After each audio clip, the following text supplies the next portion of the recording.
Hello, Internet! Today I am doing part 1 of making the vintage Butterick 6015 pattern, also known as the Walkaway Dress. If you follow Stephanie Canada, you'll know she recently started a challenge using the original 1952 pattern instead of the modern reproduction to see if it is truly possible to start this dress after breakfast and walk away in it by lunch. Since I've only made one dress before, what could go wrong? The walkaway dress was hugely popular and marketed as a quick and easy dress pattern, but a few Google searches today hints that the claim may not be quite as straightforward as it sounds. So let's give this a try.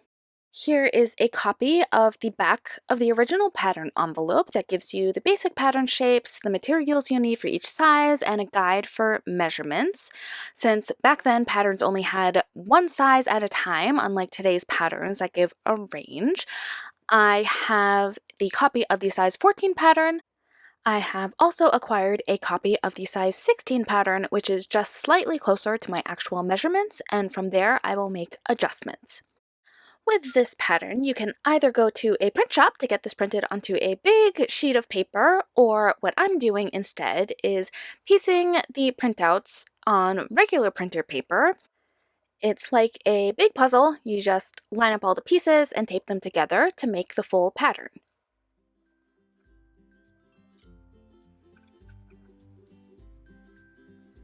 Now the back is all taped together, and I do the same with the front, lining up the pages in order and taping it all together as closely aligned as possible.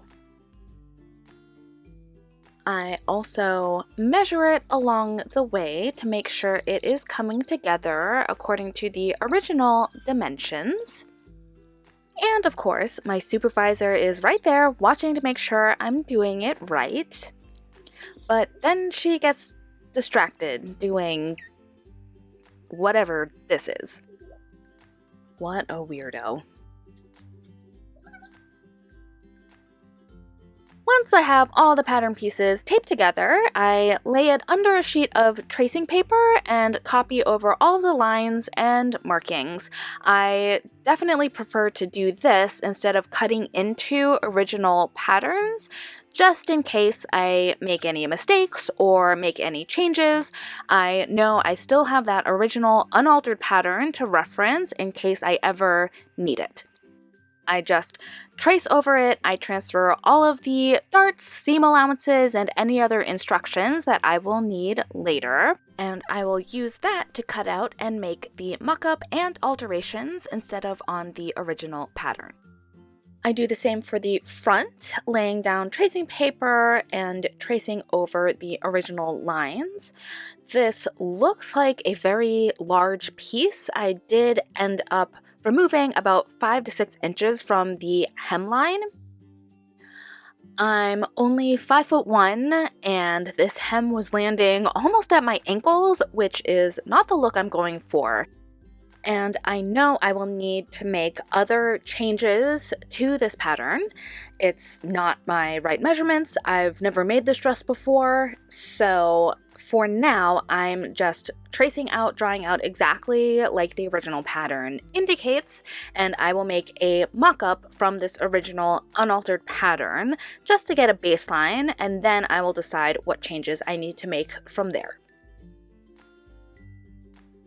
Here is the first mock-up from this pattern. I am checking to see how it fits at the front, and I am shocked how well these darts are fitting. The bust line is pointing exactly to the apex, and the front darts are fitting very nicely. I am shocked how well this fits. The shoulders are laying where I would expect them to go, and the front looks great. Just pure dumb luck it fits this well. And then there's the back. Totally different story. This is clearly not my size. It barely even wraps back behind my sides. I need to add probably at least 6 inches to cover more of the back. It's a little fiddly. Nothing's holding this closed, but I'm also just checking just the top back piece to see how it wraps around, see what adjustments I am going to need, because yeah, it does not quite meet in the middle. It needs to go just a little bit longer there, which is as expected. This was for a 28-inch waistline, and I am not that. So yes, we'll need to make some adjustments, lengthen that front wraparound piece, as well as extending the back. Just to demonstrate, here is my actual waistline. I'm usually around 31 to 32 and a half inches, just depending on, breathing. And if this was a 28-inch waistline, just squeeze it in just there. And no, definitely not. Definitely need to make some changes to this pattern. So we're back to the table. Here is the mock-up, how it comes together attached just at the shoulders. This is the back piece. That is where the circle skirt will eventually go. And these are the side pieces that I need to extend where they wrap around to the front. And this is the front piece. It's just a part of the pattern. I didn't do the full length for the mock-up. But if we flip this around to the back, here's where all those funky looking darts go on the front piece, and this is the side. I need to add some length. This is where it wraps around to the back, and here I'm deciding how much to add. I end up adding 3 inches to each side. To do this, I am making the changes to the paper pattern. So from the original, here is where I want to extend those side pieces to wrap around more in the back. I wanted to start on that edge, and I am taping on some scrap paper to make these adjustments. Everything I know about paper pattern adjustments, I learned by watching The Closet Historian. So if you haven't checked out her channel, definitely do that if you want a more experienced person telling you how to make these alterations. But I just add 3 inches to the side of this piece, and then I want to keep the waistline where it is. So I am taping in some more paper, marking out where I extended the 3 inches from the side, and that is where I will draw in a new angle from the dart to the new side piece so that it extends the width without changing where it lands on my waist. I cut out the excess paper to form the new pattern piece. I don't know if this is the right way to do it, but it turned out okay in the end. You can see the original pattern side extends there, and here is the new line that I made, adding in extra width. For the back pattern piece, I'll be doing the same thing, adjusting the length. So let me grab some scrap paper, tape that on, and then I will draw in some new lines. I extend here about 1.5 inches, maybe 2 inches. And the waist seam has a little bit of a curve, so I'm using a curved ruler just to try and match that angle, and then I just hand sketch in the rest. But if I only extend the length, it narrows where it meets in the center, and I want to keep the same original width, so I am double checking the seam allowance to make sure it's accurate. I tape in some more scrap paper, and then I measure the original distance and sketch in a new angle. I just eyeball it as best as I can. If anyone has recommendations for a better French curve ruler, I could definitely use one. Then I cut away the excess paper to form the new pattern. Again, I don't know if this is the right way to do it, but we'll give it a try. And we have mock-up number 2. The waist and front is still fitting great, and from the back it is now extending further back. Still doesn't quite give full coverage, but I think that is just the pattern, but it'll be covered anyways by the skirt, so I leave it as is. Now for the back piece wrapping around to the front, I am checking the fit, again kind of wiggling it because nothing's still holding this dress together, and definitely it wraps around now, maybe a little bit too much. I do want the center pieces to kind of meet exactly at the middle without overlap, so I will make some adjustments to shorten those back a little bit more, but at least it is wrapping all the way around to the front this time. But I noticed the back is still kind of weird, very baggy. Need to figure out what's going on there. So I turned the mock-up inside out. You can see those darts again. I've made some markings on where my natural waistline should go, and I added a temporary attachment just so I didn't have to keep holding that piece together. And yeah, let's see what is going on with this back piece. If I hold it down where it wants to go, the darts look okay, the back looks okay until I turn around. Yeah. No, this is all wrong. That is where the waistline and skirt is being attached. It is coming way too low, falling below my belly button. That is not how it should look. I am starting to understand why so many people struggle with this pattern. This is where I want that wraparound piece to land closer to my waistline, which is that kind of center dash, and I want it to land where that top dash is on the mock-up. I can fold back that excess so it meets in the middle, and then here it is sitting at my waistline, but then all that excess fabric is still happening at the top. So this is where the pattern wants to go. It's about an inch too low from where my waistline sits, and I want it to meet up here in the middle. So further adjustments are needed.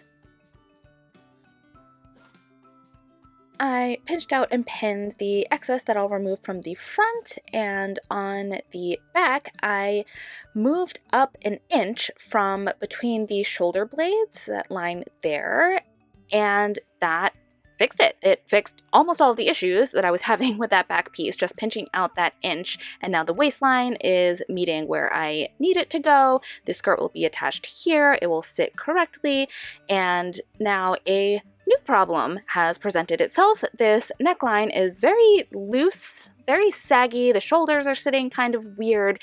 So here I'm just trying to figure out what I can do about that. If I just pinch out just a little bit here, that seems to be helping. So let's figure out how I can make that adjustment.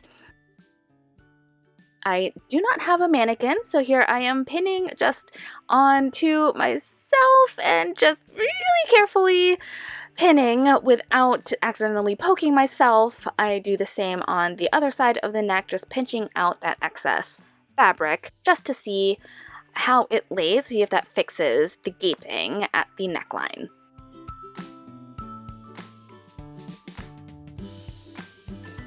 Yeah, it definitely fits better. It lays much nicer. It is laying flat now against the front. I can still move my arms. The back is sitting better, although I notice it is also gaping a little bit on the back as well. However, I can't reach behind me, so I enlisted the help from my wonderful fiance, and he pinched out just a little bit of that excess and pinned it in for me. So on the paper pattern, here is where I made that adjustment. This is the back neckline. I slashed in from the neck to the arm and pivoted it down about half an inch. And then here's where I slashed and moved up an inch on that back line. And here's where I folded back a little bit so that the wraparound piece meets in the middle. Here is the final mock-up of the back piece. It is fitting so much nicer. The center is wrapping around and meeting exactly at the front where I want it to go. I will be adding 3 hooks and eyes here on the final piece that will keep it closed. And yeah, the angle of the wraparound looks great, and the neckline is fitting much better. And so I will now do a quick mock-up of the skirt line just to make sure it meets where I need it to, and then we'll be done. I already have an existing circle skirt pattern that I know fits my waistline, so here I am measuring out the back piece to get that length. I will compare it against my existing pattern, and if all goes well, I should be able to use this without having to draft a new circle skirt pattern. And this should work. I do a quick mock-up just to make sure that waistline is fitting the way I expect. I think it looks great, and I am ready to call this pattern done. To recap all of the changes I made, here is the mock-up pattern piece from the back, and all of the changes I made, I left the waistline and the dart exactly the same. I didn't touch those at all. I slashed in 1 inch from the shoulder blades to move up here, slashed in from the neckline to the arm side to pivot in that gap on the neckline. And I extend the side that wraps around to the front. I originally made it too long, so I just folded it back so it meets exactly in the middle. And here is where I extended the angle to keep the original width. Now that the final changes are made, I make a clean tracing of the pattern, and this is what I will use for the final dress. If you're curious to compare, here's the original pattern overlaid with my alterations. You can see I did not change the dart or the waistline at all. I am not experienced enough to know how to make alterations around those parts. So the changes I made were around the neck and the side wraparound piece. If I align the neckline with that center fold, you can see a little bit more those changes I made, pivoting in the shoulder to close that gap in the neckline and extending a new angle just slightly for the wraparound piece so it meets in the middle. And here the waistline just moves up 1 inch from the original seam line. From the front piece, pivoting in that neckline was one of the more visual changes that I made. Here is a closer view where I slashed in from the neck to the arm and pivoted down 1 inch. I also made a clean tracing of the final front pattern piece. And to overlay on the original pattern, I did not change the darts at all. I extended out that new side piece with a new angle, and changing in that neckline is really the big change for this front piece. I pivoted it in by 1 inch. If I line up the shoulder, you can see I did not change the shape or the size at all. It's really just shifting in that 1 inch to close the gap in the neckline. So with that, the patterns are ready to go, but there are a few more items I need to prepare before I am ready to begin the challenge. Most important of which is deciding what fabric I'm going to use. So here I am checking through my steps. Yes. Donuts. I also need to make some bias binding, and I have this white cotton that should work. Plus it has snowflakes on it, so it's not just a plain white binding, even though you can't see them at all. I'm using a continuous bias method, taking the width of fabric, creating a big square, sewing it together, and then cutting one long strip of bias tape. Then I use this little tool to fold in the edges to first create a 1-inch strip. Then I fold that in half and press into 1/2-inch bias tape. The pattern calls for 7 yards of binding. I made 23 yards, which was fine since I used it to hem the circle skirt as well. For the cotton fabric, I want to pre-wash it, so to avoid too much fraying when I send it through the machines, I lay out one side flat. I find the other end of the fabric and flip that side over, and I will bring the edges together and zigzag them together. That creates a Mobius strip so it won't get tangled in the machines, and it will also stop the edges from fraying.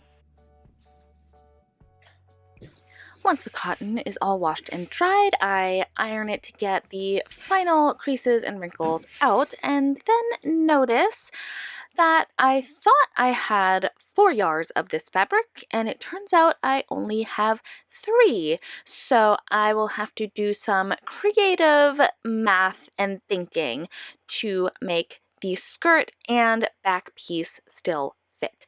Fortunately, I do have a separate yard of fabric that will work for the front piece. In part 2 of the Walkaway Dress video series, you will see how I tackle that challenge and ultimately see if I am able to make this dress from start to finish between breakfast and lunch. Thank you so much for watching, and I will see you in my next video.